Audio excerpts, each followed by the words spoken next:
Buenos días, compañeros y maestro. Nosotros vamos a hablar acerca de la antena microstrip y el diseño a una frecuencia de 10 GHz. Somos el equipo 8 y estamos conformados por su servidor, Castro Mejía Ángel Isaac, Trasivita Hernández Eduardo y Sandoval Palma Miguel Ángel. La siguiente, por favor. Ok. Estos son los temas que vamos a tocar a lo largo de la exposición.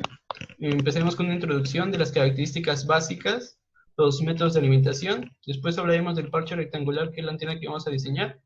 Tocaremos los temas de modelo de línea de transmisión, la conductancia, impedancia, técnicas de correspondencias, campos y directividad. Después hablaremos de factores que nos dicen la calidad de ancho de banda y eficiencia. Y por último, les mostraremos cómo se diseñó esta antena en el programa HFSC. La siguiente, por favor. La siguiente. Primero, antes que nada, vamos a hablar acerca sobre la antena microstrip. Esta es una antena de parche microstrip. Es una tira metálica o parche montado en una capa dieléctrica. En la literatura en inglés se conoce como substrato, que traduciéndolo es sustrato, pero a lo largo del curso nosotros conocemos esto como la capa dieléctrica de las líneas de transmisión o de las antenas que hemos visto. Entonces, esta capa dieléctrica se monta sobre un plano de tierra. Estos tipos de antenas son utilizadas en aviones, en satélites, en misiles, teléfonos celulares y dispositivos electrónicos, ya que dan un alto rendimiento y tienen ciertas ventajas que se van a mencionar a continuación. Por favor. Las ventajas que son de bajo perfil, lo que corresponde es que son compactas. Por eso es que se pueden utilizar en dispositivos tan compactos como son los teléfonos o los dispositivos electrónicos. Son simples y económicos en fabricación. Es una gran ventaja ya que no se necesita tener tanto presupuesto para diseñar una antena con unas buenas características. Tiene mecánica robusta y es muy versátil. Sin embargo, la siguiente. Una de sus contras es que es de baja eficiencia, es de baja potencia y tiene una pobre pureza de polarización. También tiene una pobre propiedad de escaneo, lo que dice que no hay tantas herramientas que nos ayuden a saber la eficiencia de este tipo de antenas. Tiene radiación espuria. Este tipo de radiación es como el ruido en las comunicaciones, ya que se transmite información que no queremos, y esto es una de las desventajas que se tienen de este tipo de antenas. Además, tiene una frecuencia muy estrecha, por lo tanto, un estrecho ancho de banda, y para trabajar con altas frecuencias se necesitan tener antenas diseñadas a grandes dimensiones. La siguiente. Aquí tenemos una tabla de los dieléctricos más comunes. En la primera columna tenemos las compañías, que son Roger Corporation, DuPont, Isola, Arlon, Pauling, Nelt, Tacomic. En la siguiente columna tenemos el substrate, como ya se mencionó, es la capa de dieléctricos. Cada compañía tiene su propia patente de dieléctricos. Por ejemplo, el Roger Corporation tiene RO 3003, RO 3010 y RO 4350, que esta última es la que vamos a utilizar más adelante para el diseño de nuestra antena. Después se tiene el ancho del dieléctrico, que es una variable que vamos a necesitar más adelante para el diseño. Tenemos el rango de frecuencias que soportan estos tipos de dieléctricos. Como pueden ver, la RO 4350 es de 0 a 10 GHz, que es la antena que vamos a diseñar. Igual se tiene epsilon sub R, que es la permitividad eléctrica o la constante dieléctrica. Y por último se tiene la tangente de pérdida. La siguiente, por favor. Vamos a empezar con las características básicas. Aquí tenemos un esquema de cómo luce una antena rectangular de microstrip. Los factores que influyen en el parche es la longitud y el ancho. Se puede ver que aquí tenemos el campo, la capa de dieléctrico con su epsilon sub R, que está montada sobre un plano a tierra para darle conductividad. A considerar, es necesario que los parámetros que vayamos a diseñar estén dentro de este ángulo, la longitud del parche, que es lambda sub 0 tercios y que no supere lambda sub 0 medios. Igual la permitividad es recomendable que esté entre 2.2 y 12. La que nosotros seleccionamos es de 3.8. Y si le damos un poco, si tenemos aquí el zoom de cómo está el parche en las coordenadas, tenemos un sistema de coordenadas de cada ranura, donde podemos ver nuestro teta, nuestro phi y nuestro rho. La siguiente. Aquí tenemos la vista lateral y aquí inicia el parámetro H. Este parámetro es el grosor de la capa de dieléctrico y se recomienda que este grosor sea mucho menor que lambda sub 0 o que esté dentro del parámetro de 0.03 lambda sub 0 a 0.05 lambda sub 0. La siguiente. Existen muchas herramientas para diseñar este tipo de antenas y como se mencionaron, las características básicas que se necesitan es la constante dieléctrica, el epsilon R, y el ancho de la capa de dieléctrico. Aquí en el ejemplo se puede ver que nada más necesitamos la frecuencia que queremos superar en nuestra antena y podemos obtener la longitud y el ancho del parche que vamos a diseñar. O al revés, se puede proponer la longitud y el ancho y nos dice a qué frecuencia trabajaría nuestra antena. La siguiente. No solo existe la antena rectangular, existen varios tipos de antenas. Tenemos la cuadrada, la rectangular, que es la que estamos exponiendo, en forma de dipolo, en circular, en elíptica, en triangular, en forma de disco, en forma de anillo o en forma de mitad de anillo. La siguiente. Ok, ahora vamos a hablar sobre los métodos de alimentación. Uno de los métodos de alimentación es la línea de alimentación. Estas ventajas nos dan que es fácil de fabricar, simple de combinar, baja radiación espiral, porque es un buen factor, y tiene un ancho de banda estrecho y es bueno para los grosores de capa eléctrica pequeños. Además, que se puede utilizar para líneas de transmisión a 1/4 de onda. La siguiente. Y otra es la línea de campo coaxial. Esta lo que nos ofrece es igual una fácil fabricación, simple de combinar, baja radiación espiral y la correspondencia se realiza fácilmente por cambio de posición de alimentación. Las desventajas que tiene esta línea de campo coaxial es de que es difícil de modelar y simular. A continuación mi compañero les seguirá explicando sobre los otros métodos de alimentación. Bueno, yo les voy a hablar de lo que sería otro método de alimentación, como sería la limitación acoplada a la apertura, que literalmente es un plano de tierra que entre los estratos, o los tres, aísla la alimentación del elemento radiante, minimizando la interferencia con las características. Las ventajas es que es simple de combinar, tiene una radiación espuria moderada, aquí ya no es baja como en las anteriores, es fácil de modelar y simular, es más difícil de fabricar y tiene una optimización independiente de la alimentación y del elemento radiante, lo cual nos permite literalmente primero diseñar la antena y luego ya complementar la alimentación. La siguiente, por favor. Luego tendremos lo que es la alimentación de proximidad acoplada. Esto tiene una radiación espuria baja, tiene un mucho mayor ancho de banda que los anteriores, es fácil de modelar y simular, aunque es más difícil de fabricar, y la longitud del trozo de alimentación y relación del ancho de línea con el parche se puede controlar en el encuentro de estos dos. Esto significa que al momento de diseñarlo, nosotros en base al ancho del parche que diseñamos para la antena, vamos a poder también diseñar, vamos a tener que controlar el cable. El siguiente, por favor. Bueno, dentro de las antenas microstrip tenemos lo que es el análisis de parche rectangular. Los parches que lleva la antena. El primer modelo es el del modelo de línea de transmisión, que es el enfoque más fácil para modelar y analizar una antena de parche microstrip. Esto representa la antena microstrip por dos ranuras separadas por una línea de transmisión de baja impedancia de longitud L. Los efectos de las franjas hacen que la línea del microstrip se vea más ancha, como lo podemos ver en la figura donde está el valor de W. Esto vendría siendo el efecto que tienen las franjas sobre el efecto del dieléctrico. Aparte, la constante eléctrica efectiva se introduce para que sea más notorio. Esto siempre se ve desde el plano XY del diseño de la antena, porque en el plano Z no tenemos una vista de esto, ya que no se refleja nada de ello. La siguiente, por favor. Aquí tenemos una gráfica de lo que vendría siendo el efecto de las franjas, o de las franjas que tienen sobre la antena, comparando la frecuencia logarítmica contra la constante dieléctrica. Como podemos ver, son varios valores notorios que siempre repercuten y esos valores son constantes.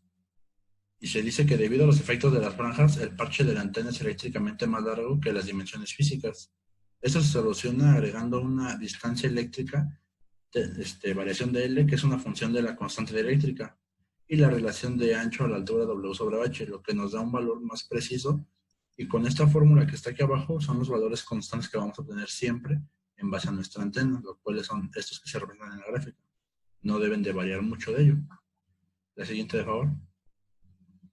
Bueno, también otros efectos importantes es la frecuencia resonante. La frecuencia resonante a la que una antena microstrip debe trabajar se denomina como FR1010 porque se supone que nada más refleja en una parte del plano, por eso es 010. Se está compuesta por la fórmula que se muestra a continuación, donde las únicas constantes a denotar sería C0, que es la conductancia básica o fundamental. Aunque si lo queremos ver tomando el contador de los efectos de las franjas, la fórmula se puede extender a esta fórmula, ya que esto es el modelo matemático y esto vendría siendo el modelo desarrollado. Se simplifica a literalmente esta fórmula, donde tenemos esta constante Q que se expresa sobre la frecuencia resonante experimental con la teórica. Como podemos ver, es un análisis demasiado largo para desarrollar, pero por propósito de simplicidad nada más se dejan las fórmulas ya simplificadas. La siguiente, por favor. Bueno, ahora les voy a explicar cómo se puede diseñar una antena rectangular de forma rápida, aunque posteriormente mi compañero lo va a explicar por medio de una simulación que también desarrollamos. Este procedimiento se supone que conocemos la constante del eléctrico del sustrato, la frecuencia de resonancia y la altura del sustrato. Determinamos W, que es un valor que nos pide para los cálculos, se denomina por esta fórmula que se muestra. Luego, una vez que ya tenemos el valor de W, se determina la constante efectiva del dieléctrico o el valor efectivo de las franjas, que va a ser menos daño. Se determina la extensión de la variación de L. Y luego se determina la longitud actual del parche que vamos a usar.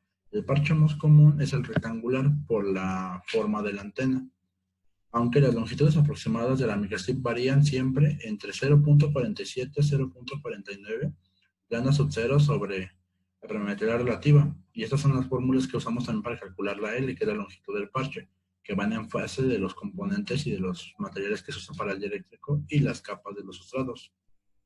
Bueno, la siguiente, que ya es me parece. A ver, para hablar de esto ya lo expone mi compañero. Yo voy a hablar acerca del factor de calidad. Bueno, el factor de calidad el factor de calidad nos ayuda para el ancho de banda y la eficiencia para saber qué tan eficiente va a ser nuestra implementación de nuestra antena. Estas están dadas por la energía almacenada sobre la potencia disipada. Y el factor de calidad es representativo de las pérdidas de antena. Estas son las pérdidas por la radiación, la conductancia, dieléctricas y ondas de superficie. Aquí se tiene lo que es el factor de calidad en general. Y la siguiente, por favor. Donde Qt es el factor de calidad total, donde Qrat es el factor de calidad debido a las pérdidas por radiación, el QC que es el factor de calidad debido a la pérdida de conducción, el QD que es el factor de calidad debido a pérdidas dieléctricas, y por último QSW que es el factor de calidad debido a las ondas superficiales. Todas estas, la suma de todas estas nos da nuestro factor de calidad total. La siguiente, por favor. Ahora, el factor de calidad en el ancho de banda. El ancho de banda fraccional es inversamente proporcional al QT, por lo que el factor de calidad respecto al ancho de banda va a ser igual a la inversa de QT, que es toda la fórmula anterior.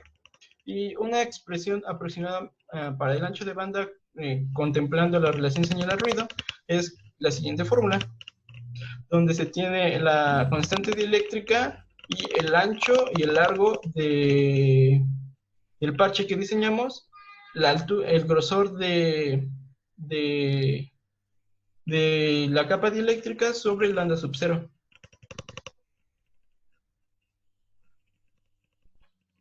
A continuación yo les voy a mostrar de manera muy rápida los pasos que seguimos para hacer una simulación en HFSS sobre la creación del parche.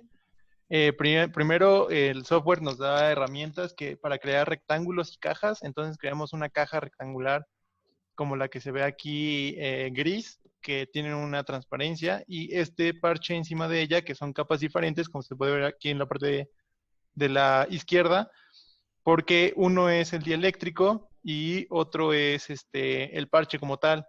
El dieléctrico que usamos, como ya se dijo, fue el RO4350 y en láminas anteriores están las características. Después, con la ayuda de los rectángulos, se hace esta figura haciendo un empalme de capas y bueno, es la figura que hemos estado viendo también a lo largo de la presentación.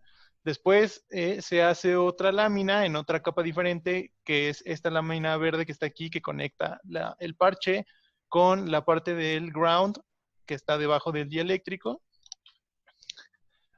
Por encima se hace esta caja que se llama como de material aire para que se pueda propagar hacia algún lado. Se quita la capa que está abajo, que está pegada al parche, nada más queda una caja sin el plano de abajo y por aquí es por donde va a medir la radiación del parche.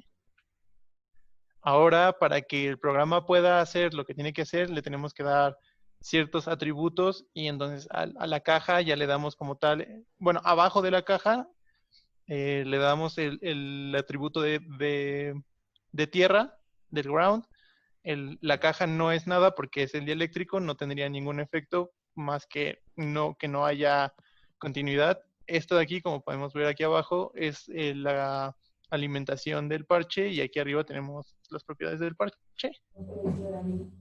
Esta es la propiedad de la caja que se llama Air, como vemos aquí, que es que se utiliza como para determinar la radiación de la antena.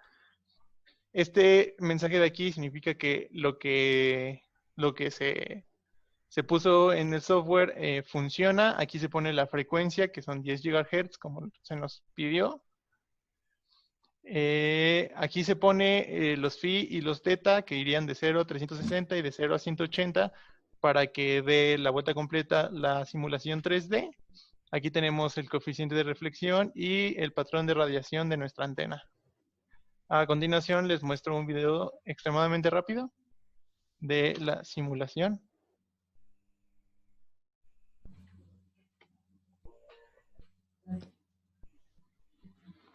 Vale, le voy a poner tantita música.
Y eso sería todo de nuestra parte. ¿Algo más que agregar, muchachos? No, ya sería todo. Muchas gracias por ver.